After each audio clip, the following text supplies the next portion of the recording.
Focus. Ideate. Innovate. Enable.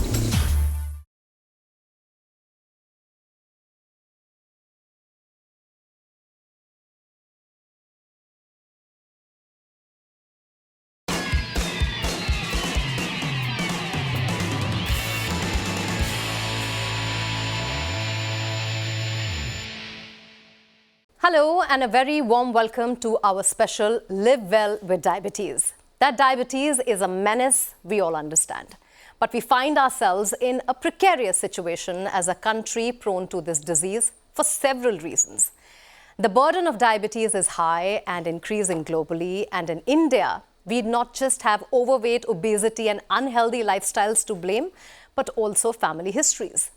The estimates show that diabetes in India is expected to rise to over 134 million by 2045, and this is when approximately 50% of these individuals remain undiagnosed. What do we need to work on? We need to work on awareness, prevention, and timely intervention. Joining me to discuss this and more, my special guest, lovely ladies, Dr. Dakshita Padhe, preventive diabetologist and director at Conquer Diabetes Centre, Mumbai. Dr. Sonali Patange, consultant diabetologist, founder and director of Dr. Sonali Patange's Specialty Diabetes Centre, and someone with a keen eye on research and development in this field. And Dr. Shubhashri Patil, consultant diabetologist and director, Diabetes and Wellness Clinic, Mumbai. Welcome, doctors, to the show. Thank you. Thank you. Dr. Dakshita, if I may start with you, the theme for World Diabetes Day is Educate to Protect Tomorrow. And we are talking about awareness. Do you still feel that people in India need to be made aware of diabetes? And on the same page, if you can brief us about the role of patient education throughout the treatment term. And I also know you run a club, which is called the Om Diabetes Club. So, too many questions, but India is second world capital of diabetes. We need to know that. And education is the most powerful weapon to change the world. Now, in diabetes, we have diet, we have exercise, we have medicines, we have monitoring, but the fifth important pillar is education, because it's a lifelong process. It's a lifelong task to manage your diabetes. So we need to empower our patient. That's very important.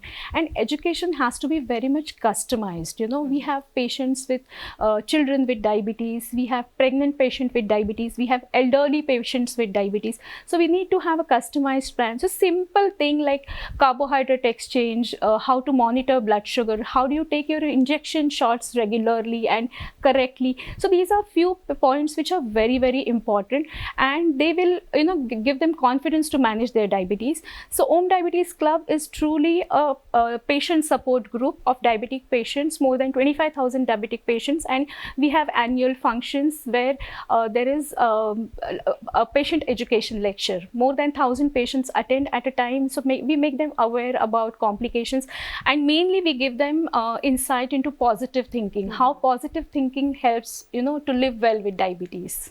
Dr. Sonali, I would want to know from you, can technology be used in awareness and both for people with diabetes and the ones who need to be aware of? Yes, I think that's a very pertinent question at this point of time, because there's so much of technology around us.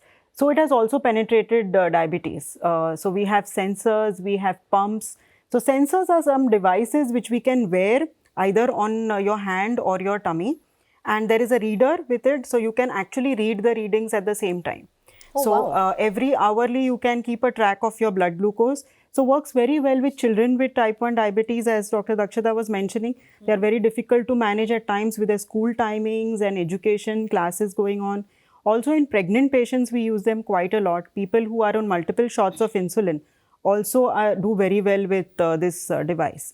Secondly, insulin pumps. That is a very good technology which we are using in our clinics quite often with young diabetics, with Right. children with type 1 diabetes. It helps in controlling their blood glucose, avoids the spikes, as well as keeps it under level and avoids the hypos. So like the sensor and the pump can work in conjunction. And so it can set off an alarm when the sugar is dropping. So then the patient actually knows that his blood glucose is about to drop or has dropped, and then can get up and actually correct and check. Dr. Patil, we are a country where either we are fasting or we are feasting, and either or is diabetes friendly. So what are your thoughts on how to manage your life while you're fasting and you're feasting, and in between when you are not doing either and trying to balance the diet? That is true.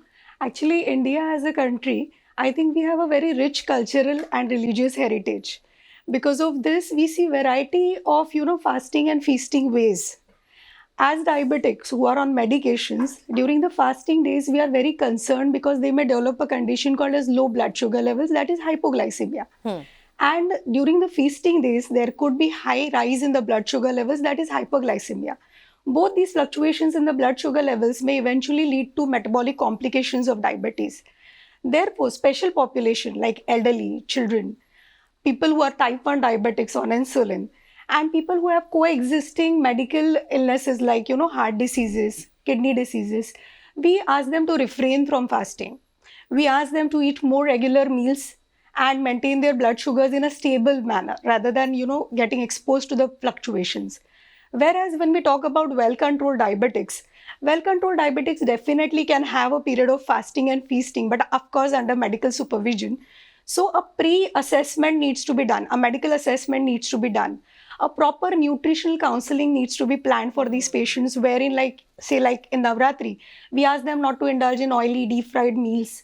We ask them to indulge and make more healthy choices. Right. When it comes to Ramadan, we ask them to have more complex carbohydrates in the morning along with proteins. And when they break the fast, at that time, simple carbohydrates is something that we recommend them.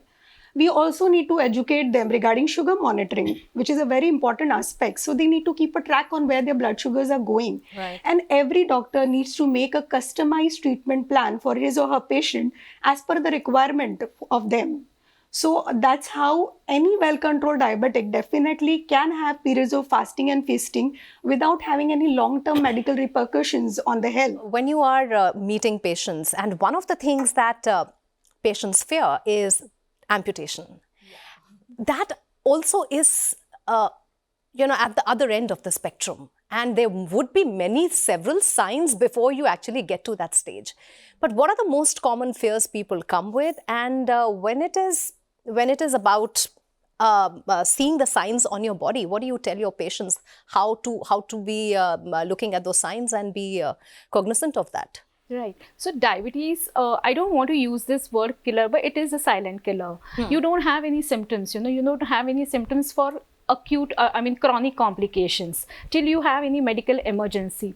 And as you rightly said about amputation, so I just want to give an insight that every 20 seconds, a limb is getting amputated in India. Every 20 seconds. So this is the huge burden of diabetic foot complications because of probably reduced blood supply or reduced sensations in feet because of high blood sugar. I won't say it is because of diabetes. Nothing happens because of diabetes. Everything happens because of high blood sugar in diabetes. So everyone needs to know on this show and the audience that nothing is because of diabetes. Don't get scared of diabetes. If your sugars are not controlled, then you will develop these complications, and we need to really reinforce this to each and every patient. Now, simple few minutes spent with patients, giving foot care tips, that will take them long way. Don't walk barefoot. That is the first thing. Most of the injuries are domestic injuries. You get hurt in your own house because you don't walk barefoot on the road. So start wearing footwear in the house. Start wearing a proper footwear. Inspect your feet regularly. We see our face in the mirror so many times. So inspect your feet regularly and watch for warning signs and symptoms, some discharge, redness, corn, callus. And you have to be really watchful and report to your diabetologist immediately. This is very important. Indian Podiatry Association is working on a massive platform to achieve zero amputation rate, and we need good luck from you for that. Technology plays an important role. Awareness plays an important role. Social media sort of plays an important role. And I wonder how social media contributes to this whole narrative where we are talking about both the positive and the negatives of it. Your thoughts, doctor? Nowadays, social media is very, very big. It's huge. In fact, if you can get a message across, it's the best way. So in fact, very recently we had done these videos and posted on social media about insulin, about foot, how important it is to have your foot checked up in time. And so this can get across to thousands of patients, literally speaking. And as we speak, there'll be so many more who will be getting educated.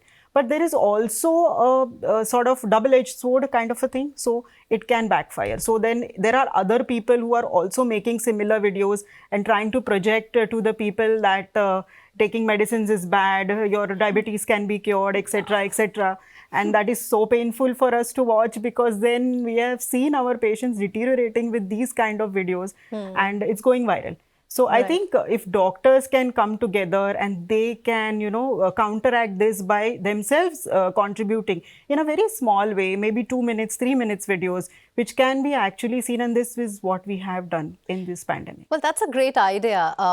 Have doctors be part of the social media campaign where people are consuming this content, but when it is coming from a doctor, it makes a huge difference. We are going to take a break, and I'm going to come back to talk more about whether the quintessential question, whether diabetes is reversible. But that is on the other side of the break. Don't go anywhere. Stay tuned.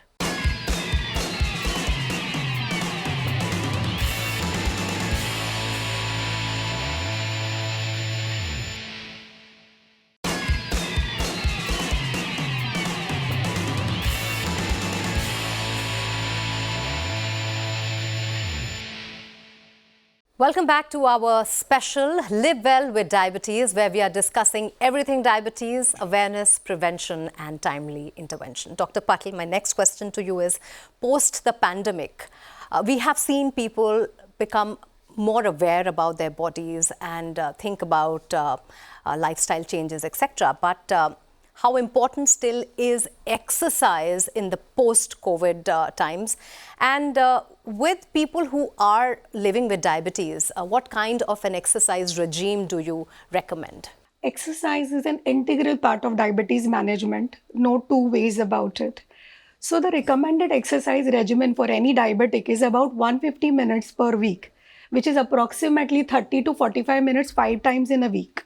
Exercise should be moderate or to vigorous intensity of aerobic or cardio exercises, along with some weight training and resistance training exercises. So what the people who have time constraints to exercise and cannot go with gymming, no fancy equipments are needed to exercise. Simple brisk walking can do the needful. Keeping a step count as to how many steps are you walking during the day. Avoiding elevators, taking the stairs may also count. In the office, while you talk, you walk. You get a phone call, you start walking immediately. So these all small contributions in day-to-day life in the office are going to count. At home, anybody can just stroll around while watching television. Even for that matter, while doing household works, like, doing dishes, you can just do some stretching. Or in household chores also, you can inculcate exercise in day-to-day life. We can also plan our weekends around activity levels, like probably going cycling, swimming. Why not go hiking with the whole family? So that itself will add to exercising. Similarly, we can go window shopping. That also will add to exercising, isn't it? That's a good one. So some proactive thinking, like probably parking a car a little further away from your office and walking down to your office, or probably just getting one stop ahead of your usual stop and walking down home. While you wait in the waiting areas in the office or on the airport, you may just choose to walk. So in small ways, adding exercise to our lifestyle, may just give us adequate goals or targets to be achieved in diabetes, which are important. Dr. Dakshita, is it just us? Is it a gender problem? Are we the chosen ones? Or the question really is that, does diabetes differentiate between genders? So I would say the change is the only constant in a woman's life. I think all of us will agree. And yes, there is a gender difference when it comes to management of diabetes, medically and socially and economically as well. You will understand it. Probably because of hormones, medically, there is a huge hormonal change at every stage, be it at puberty. We have so many young diabetic girls. Then we have a tsunami of gestational diabetes. Right. Believe me, 1 in 9 pregnancies in India are diabetic. Ma'am, has that increased Yes, over a period of time? absolutely increased. So 10% of pregnancies are diabetic pregnancies. It's just that we are not able to diagnose it, and then menopause, the huge hormonal storm, So every time the treatment changes. So at puberty, probably weight loss, lifestyle modifications, psychological counseling about peer pressure, screen time, ground time, exercise. Right. These are the things, addictions. These are few issues we really need to look into along with diabetic medications. When it comes to pregnancy and diabetes, she's the most motivated diabetic patient, because of her maternal instinct. She's not worried about herself. She's worried about her child. I mean, the unborn child. That's the first thing. So insulin remains the cornerstone of therapy many of the times, and you definitely then need to monitor that woman. Menopause is, I would say, the most difficult period. Hormonal storm, depression, probably we all are going through this, So psychological counseling, good protein supplement, vitamin supplement, calcium supplement, we need to look into all these supplements and counseling and support along with, modification in the medicine. Many a times we have to escalate the doses of medications at the time of menopause, then everything settles down. And the last but not the least, self-care or self-love, Which women is something which women really need to avoid look and into, don't so that make they time can for. take care of their diabetes, and they can probably avoid entry of diabetes in the next generation. They can Right. take care of their family. We always relate diabetes with lifestyle and obesity and not being in your BMI. So how do you look at that scenario? Yeah, so really very well pointed out, because obesity is now becoming a worldwide issue. In Indian scenario, it's not more of the BMI, it's more of the waist-hip ratio that we talk about. So we are targeting weight which is abdominal and not on the hips. So it's more of abdominal obesity in India which is contributing to diabetes. So if you're looking at even a so-called thin person, if you're looking at the waistline is going to be much more than what it would be. So the waist-hip ratio is very crucial. So for that, we need to be monitoring well, we need to be eating, lifestyle modification needs to be, because now everything is available, it's just a phone call away. I mean, you can just pick up your phone and get a pizza delivered in no time. Yeah, so then that is the whole issue. So the food is inexpensive, it is highly palatable, and then you do not wish to spend the same amount of time in your kitchen cooking a healthier version. So I think maybe that attitude really needs to take a step back. Lifestyle change then, of course, for us and for our children. Yes. Talks about a complete food change Yes. as well. But the question really that everybody wants to know is it reversible? I know the answer, sort of, but, but still. See, I would like by making a statement saying that reversal is not a term firstly for type 1 diabetics because they are insulin dependent. Right. Now, talking about reversal in type 2 diabetes, the appropriate term is basically remission and not reversible. So remission means a person is able to maintain healthy blood sugar levels without medications, and that is quite possible with nutritional interventions, exercise, good amount of weight loss, and sometimes, yes, bariatric surgery is one of the options available over there. So, but what we see commonly is that as soon as the interventions are stopped and a person, gains the weight again, sometimes the diabetes may just reappear again. So the diets or the nutritional interventions which work for these category of patients who wants reversal are very low calorie diets, about 900, 1200 calorie diets, low carbohydrate diets. And this along with a good exercise regimen, sleep, lifestyle changes, stress management, sometimes the results are something to watch for, because eventually it leads to weight loss and then diabetes reversal can happen and person may have a long healthy life without medications. But at the same time, we have to understand this, that reversal is most successful in young and newly detected type 2 diabetic patients who are obese. But it may not be possible in long-standing diabetes patients who are thin-built or insulin-dependent already. Right. Bariatric surgery is one of the options available to morbidly obese, that is the weight more than 100 or a BMI more than 30. Again, it leads to weight loss and then diabetes reversal eventually. So what I want to say here is that diabetes reversal, if there is a timely intervention at right time, probably is possible. And people can stay without medication for a very long time. Generally, whenever we have a discussion at the clinic, I always tell my patients, see, it's a right combination of your diet, exercise, as well as your medication, which is going to bring in the results. So just having diet, exercise, ditching medicines may not work. At the right time, you need right amount of medications as well. And let's do it as a team. You do better, let's decrease the medication. You be on a front foot, I'll be on a back foot. Right. So that's how things work then. Fantastic. Closing comments. What would you like to tell our audience who are watching? How to live well with diabetes, how to be aware, and what really we should be doing? Yeah. So whenever you're diagnosed with diabetes, don't label yourself as a diabetic for your lifelong process or lifelong journey. You're Mugdha, I am Dakshita. So live like Dakshita. It's not like you're a diabetic. Do not become your problem. Yes, do not become your problem, right? And just understand this is just to streamline your lifestyle. It's not a negative metabolic problem. It is going to streamline your lifestyle. And I think it is positive thinking with which you should live well with diabetes. Fantastic. I think a good, healthy lifestyle, regular exercise and a balanced diet would help us all live well with diabetes. Fantastic. What I feel is we as women are backbone of every household. So they say that charity begins at home, but I feel, that diabetes education begins at home. If we spend 10 extra minutes to educate any lady in our day-to-day OPD, probably we can bring up a good household.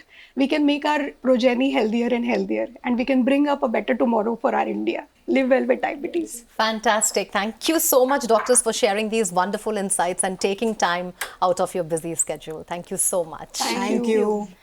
And thank you all for being a wonderful audience. The take-home message is simple. Include exercise in your routine, go for regular tests, make healthy eating choices, and keep a tab on your weight. Stay healthy and stay safe.